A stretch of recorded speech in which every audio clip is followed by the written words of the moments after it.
నమస్తే. ఇవాల్టి వార్తలకు స్వాగతం. మహబూబాబాద్ జిల్లా నరసింహులపేట మండలంలో 40 రోజులు గడిచిన ధాన్యం కొనుగోలు చేయలేదని తమ గోసను పట్టించుకోవాలంటూ తహసీల్దార్ కాళ్లు మొక్కుతున్న మహిళా రైతులు.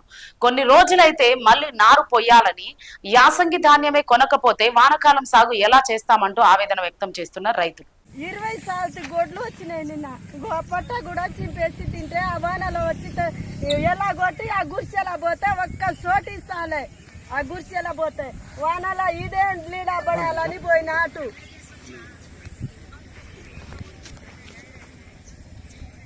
తిరుమత అంటే పేరు పేరు గోరి, ఇంటి పేరు బుక్యా. మీ భర్త లేడా? ఉన్నాడు. జీతం ఉన్నాడా? జీతం లేడు. ఆయన కాళ్ళు నొప్పి తోటి రాలేకపోతాడు. ఇప్పుడు ఈ 2 ఎకరాలది మీ సొంతందేనా? మా సొంతందే. ఖాతా గాయలేదు. ఎన్ని రోజులు ఉపాసం ఉండను, ఎన్ని రోజులు కష్టం చేయను. జీతం ఉన్నాడు, నా భర్త జీతం ఉన్నాడు. మేము లేనోలో ఈ నెసలబెట్ట ఏరియాలో అందరికీ తెలుసు మేము జీతం ఉన్నది, నా భర్త జీతం ఉన్నది. మేము కష్టం చేసి బతుకుతున్నాం. మాకు భూమి లేదు, జాగా లేదు. మేము అప్పుల పాలైపోయినాం. మేము ఇంత గోస చేసి సేర చేసి చస్తున్నాం. మేము ఇప్పుడు ఆ కాంటా చేయకపోతే ఓట్లు పోకపోతే మాత్రం నేను మందు దాకి ఖచ్చితంగా ఈ రాసి కాంటే చచ్చిపోతాను. నేను నా మగడు ఇక్కడ 6 రోజుల నుంచి ఇక్కడ వస్తానేమో అందరికీ పోయి అడుగురి వాడి జీతం ఉండి బతుకుతున్నాం. అంటే నేను ఎంతగానో ఇప్పుడు 10ంటికి వస్తున్నాం. చెత్త అని అంటారు. పైసలు ఇస్తాను అన్నా కూడా వాళ్ళు కాంటాకు రావట్లేరు. వాళ్ళు ఏదైనా అంటే లంచం ఇచ్చి వారితో మొత్తం కంట పెట్టుకుంటారు. నా ఓట్లు మొత్తం మలక వెళ్ళింది, ఎలకలు కొట్టింది. 4000 పట్టాలు తెచ్చిన పట్టంతా పాడైపోయింది. నిన్న రాత్రి 9ంటికి ఇంటికి పోయినా నడిచి నేను రోడ్ ఆ వానల రాత్రి పక్కదానే నడిచిపోయినా. నేను 7 రోజులు ఖాళీ ఉండను, 6 దాటి నేను 7 రోజులు ఉండను, 7 రోజులు కోసం చేయను. ఇది నాకు భూమి లేదు, చాగలేదు. వాడి జీతం ఉన్నాడు.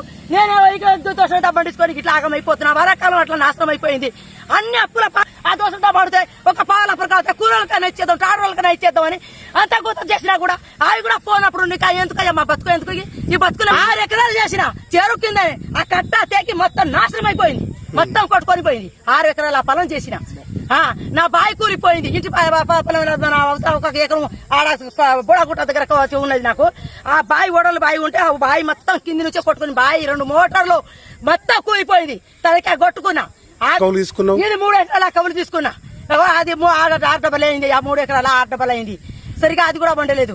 ఇదైనా పండి కొంచెం టాడోళ్ళు ఇద్దాం, కూలోళ్ళకి ఇద్దాం, గీత తిండికి అవుతుందని అంటే తిండి గిన్నె ఓట్లు కూడా ఉంచుకోలేదు. నేను ఇంటికాడ మొత్తం తెచ్చి ఎండ పోసిన నూకలు తెచ్చి తింటున్నా. 2 రోజులు బియ్యం వండుకొని తింటున్నాం. మేము గతి లేదు మాకు. వారాకాలం గ్యాసంగి కవులకి చేస్తేనే గీత బతుకుతాం. మేము బుక్య ఈరి తిరుమా టండా.